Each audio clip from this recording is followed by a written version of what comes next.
these Palestinian universities, and technically that project is about teaching, digitally supported teaching of English as a foreign language. And we're quite excited about this project. I am one of the European partners in this, providing support to the program. And when we were here, one of our other European partners is Anadolu University. So it's a wonderful opportunity, I think, to be here. Thanks to my long-standing friendship with Mehmet, we have worked before in the past. I heard about it. I was saying yesterday at lunch, I met Mehmet years ago, and he said, "You must come to Anadolu." So my apologies, it took over 10 years, but I'm here. And you'll see that we've been in contact through social media and so many other things, and through Eden, which I'm involved in. It's an opportunity, as everything like this can be, not just to work on one project and fly away, but to stay here and maybe with some of the ideas we have, to see can we become creative and look at the future, because there are big needs for countries which are coming out of marginalization. And I include Turkey in that, not as a disrespect, but because I come from a country, Ireland, which, as you know, we are on the other side of Europe, that has been completely marginalized for many centuries. And the struggle to have your voice heard, your identity recognized, is something which I think as Irish and as Turks we would probably share. So I want to tell you a little bit today. I wanted to talk about, I was trying to think of how can I bring in some of the ideas and issues and projects I'm working on to make them relevant for your work. And I realize some of you come from different disciplines. So I wanted to talk about open learning, because open learning is the latest exciting thing. Open education, open resources, open everything. And I want to talk about how can we be open about learning in a world which is increasingly broken and fractured and in many cases closed. And sometimes people will talk about open very positively until we say, well, what does that mean? Does that mean I can walk into a university without having done, you'll see what we say this morning, a previous examination? How accessible is the environment if it is supposed to be open? All my life I have worked with marginalized communities, and I've worked in those areas where people are excluded. Migrants, refugees, people with disabilities within the core part. And I found that everybody talks about open when we're all the same. When we're different, it becomes a little more challenging. So I want to talk about that, and I want to make reference to crisis and everything. Also along the way, maybe I should start by just saying a little bit about me, okay, where I'm from. As you noticed, I am Irish, but I didn't grow up in Ireland. My parents did what most Irish people do, they emigrated. So I grew up in the United States, and I grew up as a little boy in Florida, and later on for most of my life until I was 19 in California. And I left to go back to Ireland for many reasons. Partly because I wanted to do other things, partly because I was very concerned with the way the United States was going. And over the years I've been away, I think my concerns were justifiable. And I also wanted to do things for myself. I came to Ireland with fantasies, with ideas of romanticism from my family background, and I found a very different world. A world where 40% of the people, we're talking the mid-70s, worked in agriculture. Very traditional society, a society which had been colonized and dominated. But I arrived at a time of major change. I walked into a war. We had a 30-year war in the north of Ireland. We had economic transformation. We had membership of the European Union coming. We had all these tensions. So this has given me a chance, my background's in sociology and social anthropology, to see change happening with me in the middle of it. Later on, I did my master's in Amsterdam, lived in the Netherlands, taught in France. Later on, went to England for the first time and did my PhD, and then eventually worked. And I wanted to go back to Ireland 10 years later, and I ended up going to work with a government agency. And this will influence what I'm talking to you about, because I went for 1 year. It wasn't a university, but it was to do a research project on students with disabilities, integrated education. I knew nothing about disability. I was very good with gender, with ethnic minorities, with language minorities, with social inclusion. Disability was for doctors and psychologists. And I spent 17 years. I became fascinated by this parallel universe of people who were excluded in special schools, special institutions, but where the learning innovation was among the highest in the world. And I want to talk about that later. So this has influenced me. 20 years ago, we established Universal Learning Systems, which is a private research and training consultancy. So I've gone through an academic life, a government official life, and now in terms of a business life, but it's a business, but we work in this area. And this means we do a lot of work with European projects. So this will influence what I say. So what I want to talk about to you today is this time of questions we have. And you'll see some of the images that shape it. What's really going on in our world? And this is something, what we have a future where 20 years ago, people were talking about a constant kind of development, where it was going to go. Now it's much more uncertain for all of us. And in that, we have to ask a question, what about education? Where does education end? Because in the time of my parents, the expectation was you did your baccalaureate in high school, you did your university degree, and you got a job. This was the progression. Now all this is fractured and broken. But we find that education doesn't stop when you get a job. It goes on for an entire life. We talk about lifelong learning. But this nature of employment has to be integrated into our understanding of education. All of our students, those of you who are teaching will know this, are thinking at the end, what will I do? And we cannot any longer give them a guarantee. In the United States, most recent research indicates that over a working lifetime, you will have a minimum of 3 careers, maybe 10 jobs. This is not what our education system trained people for. So we have a break between that.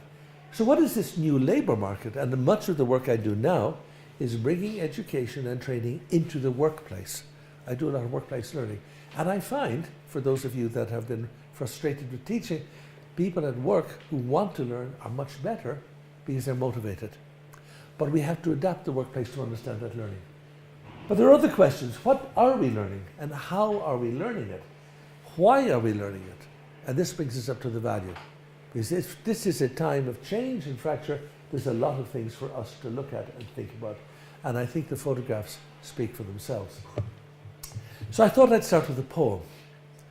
I very often think when we look at the scientific nature of learning, we also need to remember the heart of how very often we respond. For those of you who've been to the United States or have read in English literature, there's an extraordinary poet called Walt Whitman. And Whitman was this revolutionary poet in terms of use of language, but also freedom. And in 1856, he wrote the Song of the Open Road. Afoot and light-hearted, I take to the open road. Those of you who have been to, especially the west of the United States, will realize this wonderful image, you know, healthy, free, the world before me, the long brown path before me, leading wherever I choose. And I love this idea of education being this journey, but to somewhere I choose. And in the 19th century, with its restrictions, many people could not choose. If you were black, if you were a slave, if you were a woman, if you were Irish, the people who could choose were only those who were already at the top. And Whitman throws this out. Here's an idea. And maybe the journey of education is something. I want to come back to this at the end of my comments. So here's the bad news. Here are the things that are happening. At the moment, we live in a world where rationality itself is under attack, where the idea of evidence, of scientific method, of reason is being questioned. We are talking, some people mentioned post-truth, alternative facts, a world where everything is turned upside down. It means what I say, it means what I want. It's like Alice in Wonderland, for those who've done this. And I think one of the reasons is that the crisis we had in 2008, this huge shock to this post-war system from 1945, is profound, is deep, and it hasn't ended. We think it's over. The reason I say this with some authority, for one dimension, Ireland was the first country to hit this, not Greece. Okay? In 2008, I was in Dublin, it was in September, it was like a coup d'etat. And some of us have had experience of that. The president comes on the television, there's serious music, and he said, what had happened, the banks went in and said, if you do not guarantee our debts, tomorrow morning, no ATMs, nothing. The government in crisis guaranteed private debt. And Ireland became the first country with the economy to collapse. It was shocking because we were the second wealthiest country in the world after, I think, Kuwait, but it was not real money. But suddenly we went from that to the bottom. Unemployment went from next to zero to 19% in 3 months. Factories closed, people pulled out, and the government had no plan. And we recognized, is it the fault of the European Union or was there something much deeper? But we were to be followed very rapidly by Portugal, then by Spain, and then by Greece. But in between there was another country, Italy, which managed to slip out through, for many reasons. I don't have 3 hours here today, Yulton, and I think there are issues that will come back to haunt us from Italy. But Greece was the obvious one. Ireland collapsed, we had the IMF sent in, we had administrators, and the government eventually collapsed. There was a new government, and we had austerity. It was awful. Universities everywhere. A few years ago, things began to improve, and now our government is saying everything is fine, our economy is booming, a lot of things happen. The one great thing is that we had no immigrants until 1995. We now have 12%. Ireland is I'm very proud of this. We're the only country in Europe without a xenophobic, nationalist, anti-immigrant political movement. For us, immigration from us has been fantastic. And we have a wonderful Turkish community in Ireland as well, and great connections with literature, which I'll come back to. So what this has left, however, forget about Ireland. And the big thing is a lot of fragmentation, hate and fear. Georges Monbiot, who's written very well about this, has written a book called Out of the Wreckage, and he talks about human beings have a unique capacity for altruism, empathy, and collective education. And this has been challenged by what's happened. So here we have a promise of open education, which is what I want to suggest to you today, but this cannot be fulfilled without a parallel emancipation from the strictures and modalities of neoliberalism. There, can I be more open with you? I think we have a problem. We cannot hold out open education and do it within a system which itself is restricting people. Now, I want to start with that because here's just some of the themes then to cover with you. In open education and change, I work in this area. I work with e-learning, I work with accessible learning, and here are some of the things that I think are shaping the world we work in. One is this pervasive change is not something which is over. My mother died last year at 91, and my mother always said, we can't do that now, we'll do this when things get back to normal, when everything settles down. I'm sure you all have mothers who say the same thing. And one day I had to say, Mama, things never get back to normal, they just keep going. So we have a lot of change. We have this crisis and challenge I talked about, but we have something new, which is inequality in all Western countries, where the gap between those who have and those who don't have has got wider and wider and wider, and now the United States has reached crisis point. Education and learning exists within this world, and we have tools to use around innovation and technology that are important. But globalization therefore shapes how we talk about this. And we need to do this because also the employment outcomes I talked about are there. Excuse me.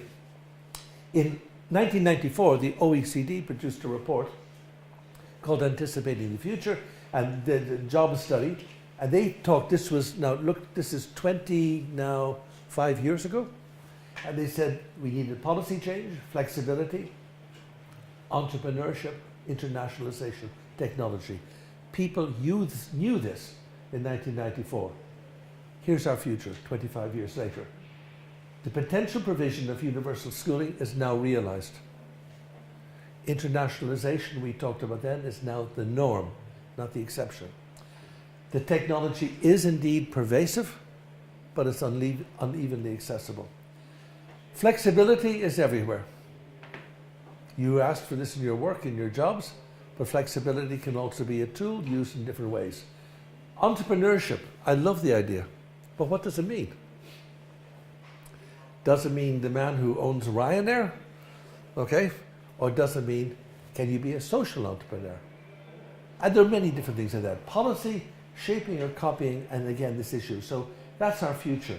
So when we look at the future, and when we look at education's role in this, we are looking at some things around adaptability, around innovation, around leadership, which is critical, system change, and to me, intercultural imperatives become critical. Michael Fullan is a Canadian writer, and he's written a lot of that, and he talks about the chemistry of widespread improvement. And this is why we need conferences. This is why we need contact. We need to show to each other, not that you have done something that I need to copy or I've done something you need to copy, but we learn from each other by looking and sharing our own questions, not necessarily the answers. If this takes us therefore to issues around open education, we have to ask, and this is what I would leave you with, is it a destination or is it a starting point? I like to think of education as a starting point of a much deeper journey for us as individuals, as citizens, and also as parents, as international collaborators. Or is it something we simply tick off a box at the end, we've achieved it? So if you look at the UNESCO report from 2002, you will see that open education resources are defined as technology-enabled open provision of educational resources for consultation, use, and adaptation by a community for non-commercial purposes. Rory McGreal in 2013 talked about reducing the knowledge divide that separates and partitions societies. Educators worldwide continue to face significant challenges related to providing increased access. Before I came to Anadolu, what do I find? You have 3 million students. This is breathtaking. You've done something right on education. Maybe 3 million isn't an exact number. Maybe it's less in functional terms. This is staggering. This is something people need to learn from. And why? And what are the patterns? But this is obviously something which emerged at a time of providing access. But what is that public domain that Rory talks about? Who is this education open to? And for whom is it designed? So here's the other bad side of this wonderful vision of open education. And this is the stuff Putney and Bagley in 2014 wrote about this. They say higher education has become globalized. It's also become intensely competitive. Universities fight with each other for scarce resources. This may not be evident in Turkey, I don't know enough, but certainly in Europe and in some countries in Europe, particularly in the United Kingdom, it has become corrosive and destructive. League tables are established. Money is given on the basis of you attaining somebody else's targets. Rankings, and certainly in the British context, have been poisonous. Whole departments have been closed down because they're not economically viable. So things like Latin or classical studies or archaeology or oceanography, whatever you want, doesn't meet a niche market need, close it. And you're throwing away maybe hundreds of years of expertise. Marketization of higher education has become important. Universities compete because their own students don't go, so let's get them from China. They talk about the Chinese market. And you begin to feel, are we selling hamburgers here, or are we selling the idea of knowledge and capacity? And this is important. I am terrified by the idea of the commodification of learning. And the trouble is many students themselves expect that. Yeah, students will interrupt at the beginning. Is this on the exam? Will this be coming up later? What's the relevance? And you feel like saying, look, here's the exam, go off. I'm here to help you question, not help you have answers. Hierarchy and elitism, so we have world rankings.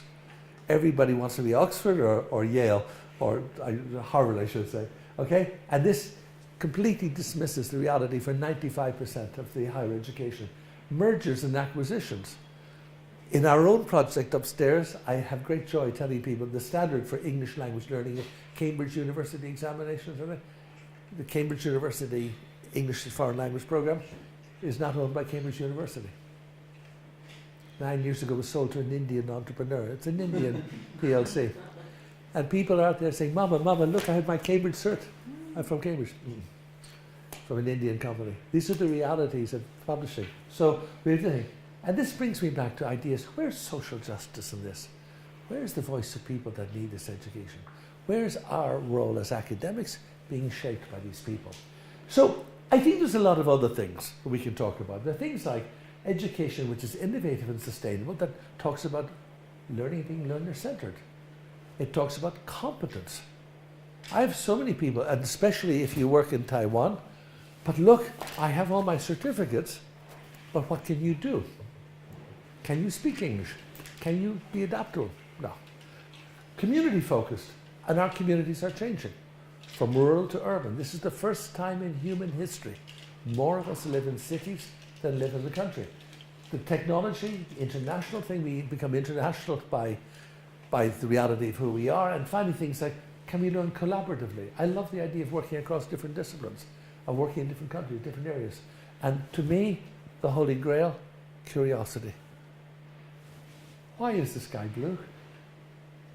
Why does this happen? Why does the wind blow? Why does this happen this way? And when people have that, I've learned a lot in recent times from early childhood education. And this is wonderful because the principles there are about critical reflection. So here are some of the alternatives for the open education movement. And this talks about things like access, rights, and empowerment. It talks about openness creating challenges for established structures, yes, and our traditional assumptions about teaching and learning, understanding and knowing. The symposium, a friend of mine pointed out to me recently, in ancient Greece, the symposium was always peripatetic. People walked around. So very often when Aristotle was teaching near Salonu, he would actually walk with the students. And I think that's quite nice, okay? Openness is negotiated. Catherine Cronin, a very, very interesting Irish writer, has written recently about the 4 dimensions: balancing privacy and openness, developing digital literacy, valuing social learning, and challenging traditional teaching role expectations. And I think that's a good foundation for some of the stuff we need to look at. Okay, that's open learning and education. I want to say a few more words very briefly about this socio-economic crisis. I know in Turkey you haven't been through this at all. You've been through a form of it and back out, as we all have. You're not full members of the European Union, so it's been modified in a different way, but I think we all know the same thing. This globalization we talked about this inequality, labor market. There are a lot of things here, the new diversities. The big crisis in Europe is the presence of non-Europeans doing the work either as refugees or as migrants. And the huge Turkish community in Germany has been with us for now 40, 50 years, and you can see on both sides how this impacts, or the huge Moroccan community, the Algerian community in France, whatever. And in many countries this has led to new issues. I would suggest to you that what this means for all of us is that the old certainties are gone. There's no return to that normal space. Mike Davis, who is professor of geography in UCLA, has written an extraordinary book worth reading called The Planet of Slums. He talks about the future being dominated by hyper cities. I first went to Istanbul 10 years ago for a European conference.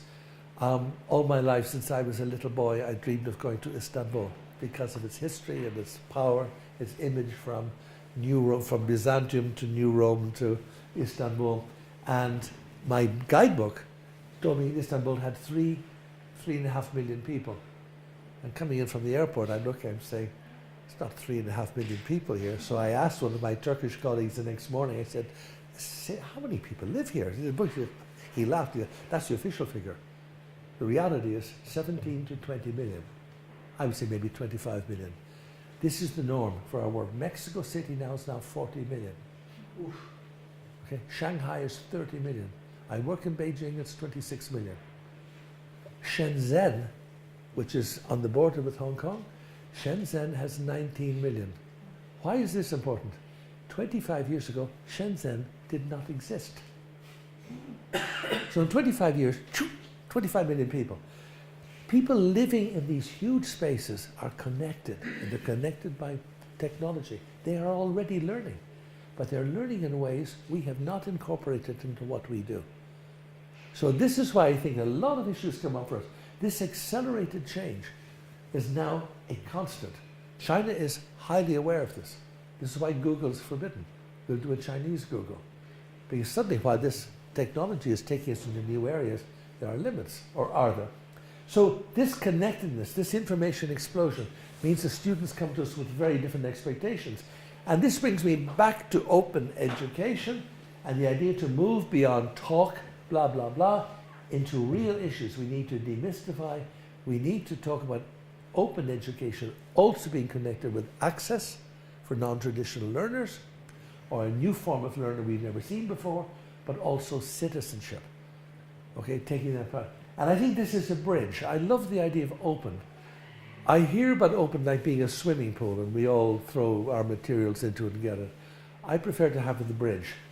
And having gone over the wonderful bridge in Istanbul the other night, I realized that The bridge means that we don't just give information and knowledge one way across, but the learners bring their experience back to us. So the open education becomes a bridge between academics and learners in a mutual process of engagement. And I would ask you to hold that thought, because it's the foundation of a lot of the stuff we're doing. Quick detour into some of the stuff, therefore, we've worked a lot in the last 5 years on refugee education and on special education. I find this is a very good practical grounding for what we want to do. And here are some of the examples of some of the issues that are brought up and how we conceptualize change. Here are some of the realities. You can see these pictures of refugee realities in Europe. There are pictures here, for example, from Serbia, from Macedonia, from Hungary, all these places that this has happened in the last few years. Here are just some of the realities for the EU. In 2015, there were 1.3 million people arrived as refugees. Under 14, there were 140,000 children. I think it's important. For teenagers, 62,000. 340,000 came by sea. 6,000 drowned. That was in 2015. Last year it was 9,000. And if our Italian friends have their way, this could be 90,000. These are human beings. These are our brothers and sisters. This is really critical. Most are coming from Syria, and the reaction has been resistance. Why are you coming here? We're coming here because we bombed them. We created wars where there was no war. There's also the question of xenophobia. There's also the blindness that 3 million of those people are here in Turkey. So let's worry about 50,000 somewhere in Denmark, and we're not talking about... So these are real issues. What do we do with the education? These are some of the images that are, and in Spain, we are now beginning to see these arrivals coming. What do we expect? So one of the things I felt was important is we need to provide learning. Around motivation, we need to acknowledge trauma and loss. We have worked very extensively in one location in the last 3 years. Children have seen their parents die. Spouses have watched their spouses die. We need to provide education, but we need to get competence and mentoring and models of best practice, and this has been important. So here's some of the things we've looked at. We've talked about flexibility, diverse learners, teacher training, and this is a centre we helped establish on the island of Lesbos, just off the coast here. And on Greece, there's a formal centre which now has 8,000 people. It was built for 1,000, Moira camp, but there's another camp called Pikpa, and we went in there and we decided to build a learning centre. And this is quite nice. You'll see the camp here, the children coming in, they come in the mornings, and this big tent was that's what we started with. And from that, my colleague Imelda Graham was able to go on and look at, developing a whole learning centre. We used solar energy. We got a little bit of European funding. We began to work with communities, began to work with people on both sides to provide quality education and access. The other area is special education, and this is because people with disabilities were very often sent to these areas with no training, and there's many legacies of fear and stigma. And we've spent a lot of time working in here that disability and open learning are critical crossover areas. Innovation, it's a multidisciplinary, the methodologies. Much of the technology today is being driven by people with disabilities. For example, voice-activated software was designed originally for the blind. We have whole programs around people who are deaf, the use of sign. Most of you will know Velcro. Velcro is wonderful. Okay, you don't have to tie your shoes anymore. You use Velcro. Velcro was developed for people using wheelchairs, fabrics. And this brings in an element to education from the special sector, which is engineering, not just educational theory. And there's a wonderful thing here from Louis Braille, who invented the famous Braille system. I didn't realize Louis Braille had written a book in 1838, and he said, access to communication in the widest sense is access to knowledge. That is vitally important for us. We do not need pity, nor do we need to be reminded that we are vulnerable. We must be treated as equals. Communication is how we bring this about. This is a voice from the leader of blind technology and education, okay? Going back. Okay, my final comments today, I'd like to talk about this question of global citizenship that we talked about. And this has become important to me because how do we bring these elements together? And one way is not just to talk about globalization as an anonymous process that shapes us, but a way we can become citizens of this place and claim our rights, okay, in terms of what we have.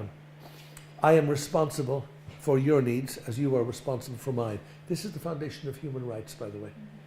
And this is the foundation of human rights law, okay? And I think this may give us something. We need to engage with diverse communities. That's going to happen. We need to develop huge outreach. And who knows that more than you in Anadolu? We need to have legislative rights, foundation on rights and anti-discrimination. The new technologies, this alone brings education and information literally to the heart of people all over the world. In Africa, this has been totally liberating. And finally, diversity and intercultural competence. That we begin to understand when people do things, it's for a reason. It doesn't mean we have to copy it, but we can learn from each other, from the very important to the very small things. And we use this an awful lot in this training and education we're doing now. Inclusion in this contradictory environment is important. We see that the disruption we've talked about is very evident in the wars and genocide and ethnic cleansing we've had. And now this huge movement of human beings, the largest since the 1940s in this part of the world, and Turkey's at the front line of this. How can we turn this from a crisis into an opportunity for all of us? I think it's feasible. And I think with imagination and with collaboration we can do it. In 2012, the Global Education First Initiative came up with the first definition of global citizenship and said education must fully assume its central role in helping people to forge more just, peaceful, tolerant and inclusive societies. It must give people the understanding, skills and values to cooperate in resolving the interconnected challenges of the 21st century. I think this is a pretty good foundation for a new form of educational collaboration between us.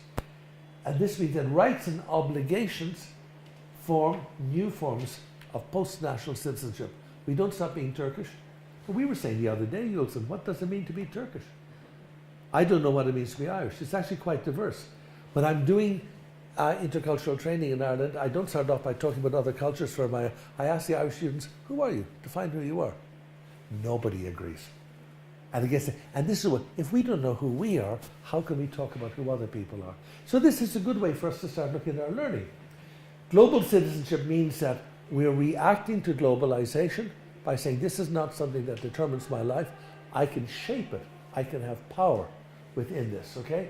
And we begin to combat prejudice and discrimination, and we begin to look at understanding how, as educators, we can support engagement with these processes of change.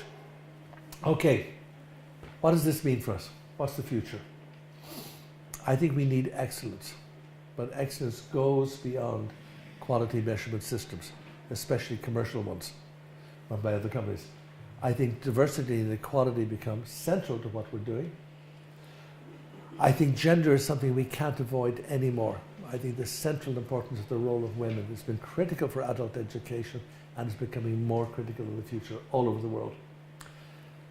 I don't think people are looking at the demographics. This impacted me when I started working in China 10 years ago. The crisis has now escalated in Taiwan. To give you one example, 27% of the population is already over 65. You walk through, there are no children. The birth rate has collapsed. People are getting older and older. How will this economy survive? It can't. There's only one way out, immigration. And they want immigration. Finland, where we work, we have an office in Helsinki, has watched its population birth rate collapse. They need immigrants, but they don't want them. They want them to come, do all the work, and then disappear at night. But they come and they want to learn Finnish, and they become part of Finland. People, you can't have it. I don't know if any of you has a dog. Very simple experiment with your dog. Put two bowls here, okay? And put the dog here, and the dog wants this and he wants this at the same time. The dog doesn't have the intellectual ability to see. So, I'll take this one, I'll have a rest, go for a walk, come back and eat the other one. The dog wants both now. He can't have them. So the dog goes back and forth again. Watch what happens. This is many Western policies. They want the immigrants to do all the work, but not to be part of life. Not going to happen. So these things are important. Competitiveness, the demographics are driving it. We need to have space. We need to start thinking in new ways with our experience from the past and the technology opens this. So I would say that some of the things, therefore, the practical things we're looking at is training of trainers and teachers. We can't very often do all the training in different places, but we can train the key people who will do that. Multilingualism, I say this particularly in a European context, and it's why we're working upstairs. We need to have another language. And I think at the moment English is the lingua franca, but I think more and more languages are important. Having spent half an hour the other night trying to do basic Turkish grammar, I'll do my best, okay? Developing skills, a very beautiful language, by the way. Developing skills, competence, developing attitudes. And this is what employers want. If you work with Google, as I do, one of the great things now, we have Google, we have Intel, we have Apple, all the world headquarters are there. And they will tell you, we don't want people with paper certificates. We want people who can innovate and think on the spot, be responsive, have empathy. That's what they want. That's why it didn't work in Taiwan. Developing buy-in, loyalty and commitment. Well, if you don't do it here, we fire you because we have 50 other people who can do your job. No, you treat people with respect. Active inclusion, stopping prejudice, and this constant, I am passionate about having ongoing evaluation and research with everything we do. So finally, I want to leave you these ideas. Education is at a crossroads. The refugee crisis has simply put this into color instead of black and white. The model of progression in education, I think, is gone. Education is no longer linear. It's circular, it's loops, it moves out. And we need to be aware of that. The impact of increasing inequality is shocking. You can have a wonderful education if you pay for it. That's not what we need. We need this for everybody. Crisis is now the norm, and learning is a start. I think the heart of competence will be things like performance and standards, reproducibility. But these disruptive narratives demand policy, and innovative learning demands imagination and vision. And governments very often want, can you just give us a solution without going through the process of thinking through the issues? I hope in my own country, in Ireland, in recent years, we have learned something from 2008, but we'll see.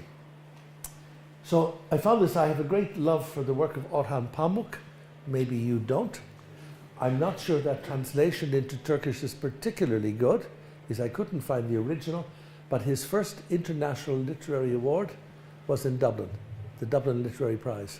Long before he got the Nobel Prize, we knew how good he was. So he gave him this. One of our top poets in the Irish language is a woman called Nuala Nigonal. She writes only in Irish, she doesn't use English, and her husband is Turkish.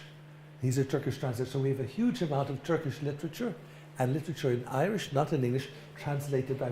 We have a very small community of Turkish and Irish scholars. That's really, and this is why we recognize Pamuk. But I love this thing. This is from the Museum of Innocence, a book that I found extraordinary. I can still think of Yulan. People only tell lies when there is something they are terribly frightened of losing. And I think there's a lot of wisdom in that coming from our own experience here and your own experience. And finally, let's go back to Walt Whitman. This was written 20 years after his first open road.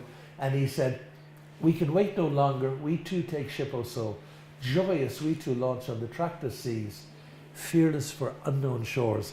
On waves of ecstasy to sail amid the wafting winds. And this is Whitman at its most beautiful. But look at this idea. This is a trackless sea. We go from the road that led somewhere to an ocean, which is limitless. And we as educators are on that unknown sea. If we collaborate and we communicate, I think we can do really interesting work together. So that's who we are. I hope there's some points in there we can talk about or discuss. I brought you up to 11:45, and I hope we can have some discussion and insights and practical, and there's some points in here that touch your own experience and expectations.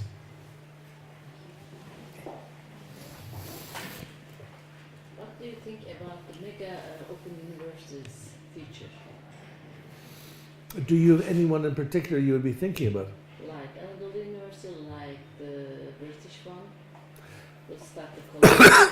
I'm reluctant to talk about individual ones because each one has it, as we know, the big ones, if we take, I would start with the other one with Athabasca in Canada, was almost closed down last year. Yes. Major problems because, Yulson, I think it comes back, who pays for this?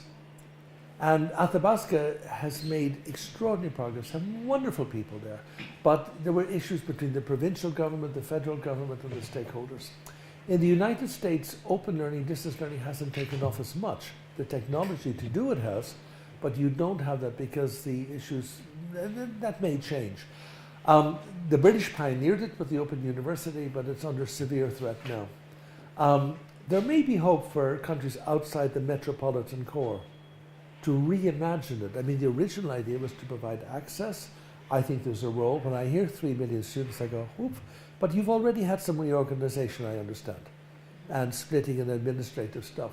I think I'm working with the Hamdan bin Mohammed Smart University in Dubai, and this is making it smaller, but it's not all open learning. And I think, and then there's the new Open University of China. And like everything in China, it's watching carefully other people to see what happens. They will copy. I think there's a debate we can have. What I like about the big mega university is that it may provide new structures and new spaces for real interaction to happen. The danger is they become like mainstream universities. And they look the same, and I began to say, the Open University in Nederland, for example, does a lot of work, but you see, certainly the Open University in the United Kingdom, they begin to wear the gowns, and they begin to look, it's just like a university, except there are no classrooms. But there's still this idea, it's not real unless, you know. In Ireland, we have a long tradition that you have to do the examination. And in the examination, you have to suffer. It has to be pain. It has to be, my daughters have been through this, probably studying for hours and hours to memorize. I say, you don't need this. I grew up in California where examinations were wonderful. We looked for it because they were short. They were chances to test your knowledge, give feedback. And I remember saying to my daughter one day, oh, test, that's great. And she said, what? And anybody who's been through a system where it's torture finds it very hard to think outside that. But education which is open. So I think there's huge potential for the mega open universities, but they maybe need to look in different ways. You know, scale can give you great advantages and great authority. But do you have the same authority, for example, as Oxford or Cambridge or, you know, oh, well, it's only open, you know? And this is something, again, Rory McGreal, I mentioned there from Athabasca, has written very clearly about it. That's a long answer. I hope that, yeah. Okay. Ellen, thank you very much. Thank you, Malcolm. Great to see you again. Great. I have a chance again to listen you. Your rhetoric is wonderful. Oh.